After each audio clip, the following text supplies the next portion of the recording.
முருங்கைக்காய் சாம்பார் வைக்க போகிறோம். நல்லெண்ணெய் தான் ஊற்றி குழம்புக்கெல்லாம் நான் தாளிப்பேன். எப்பவுமே கொஞ்சமாக நல்லெண்ணெய் ஊற்றிட்டு காயட்டும்.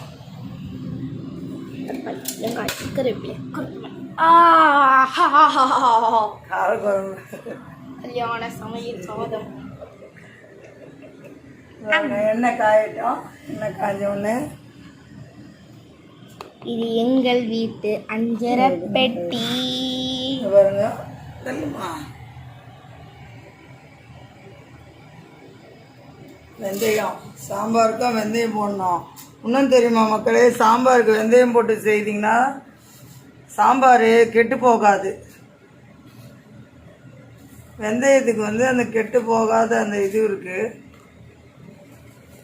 இதே போல் நான் எப்பவுமே 2 வரமிளகாவும் போட்டுப்பேன். டேஸ்ட்டாக இருக்கும் சாம்பாருக்கு. முழுசாகவும் போடலாம், சின்னதாக போடலாம்.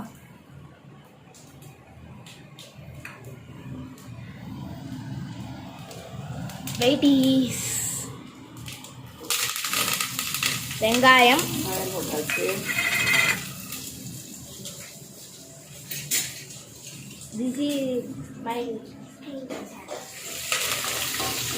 அம்மாவோட கேக். வெங்காயம் வதங்கிச்சு. இப்போ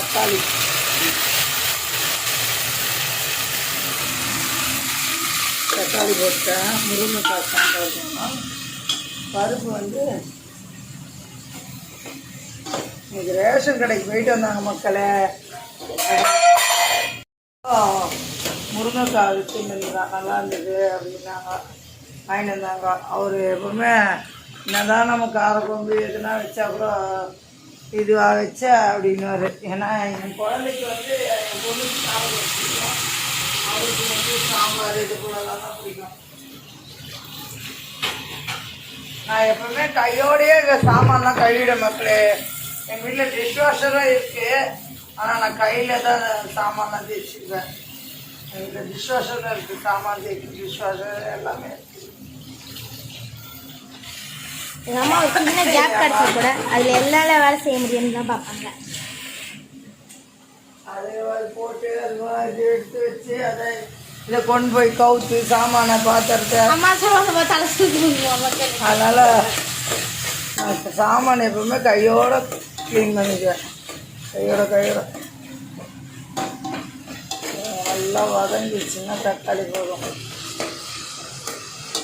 வதங்கினா தான் நல்லாயிருக்கும். தக்காளி அப்படியே வதங்கட்டும். பின்னாடி அப்படியே மூடி வச்சு வதங்கிய பிறகு பார்க்கலாம். நல்லா வெந்துருச்சு. தக்காளி பாருங்க, குழைய வெந்து போச்சு பாருங்க. தக்காளிக்கு முருங்கைக்காய் போட்டோன்னா முருங்கைக்காய் போட்டாச்சு. கொஞ்சமாக இருக்கிறனால சாம்பார் கொஞ்சமாக உப்பு போட்டுக்கிறேன். பத்தலைன்னா உப்பு போடலாம், திருப்பியும் கூட போட்டுக்கலாம். அதிகமாக தான் உப்பு ஆகாது. கொஞ்சம் மஞ்சள்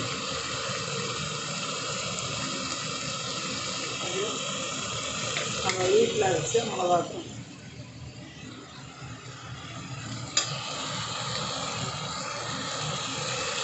மிளகாய்த்தூள் வீட்டில் வச்சுட்டு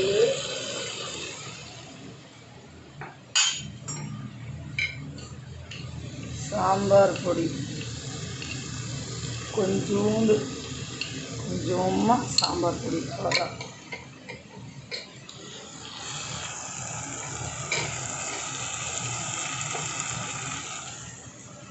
இப்போ பருப்பு ரேஷன் பருப்பு தான் மக்களே. அது பாருங்க எப்படி குழையா வெந்துட்டு பருப்பு பாருங்க. பூண்டு பெருங்காயம் எல்லாம் போட்டு தஞ்சை சாம்பார். இப்போ புளி ஊற்றி பருப்பு ஊற்றுனே சவுண்டில் அடங்கிடும். ஆமாம்,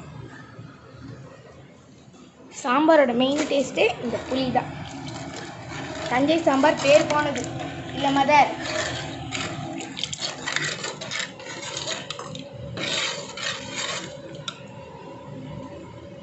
இன்று பிறந்தநாள் திருமண காணும் அனைவருக்கும் எங்கள் மனமார்ந்த வாழ்த்துக்கள் மக்களே.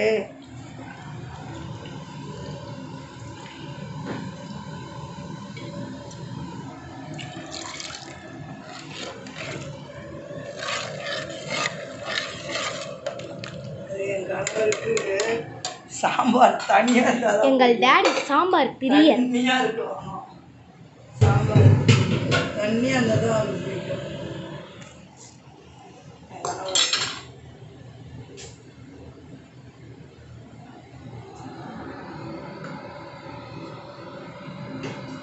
சாம்பார் கொதிச்சு கொண்டே இருக்கு.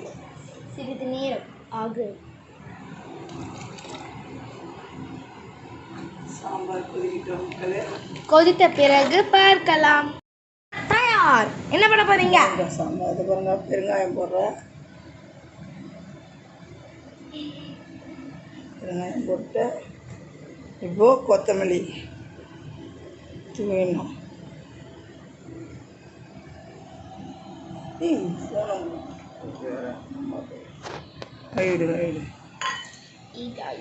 பத்தாவதுக்கு எங்களை ஒரு ஈடா வந்து டார்ச்சர் பண்ணிட்டு இருக்காரு.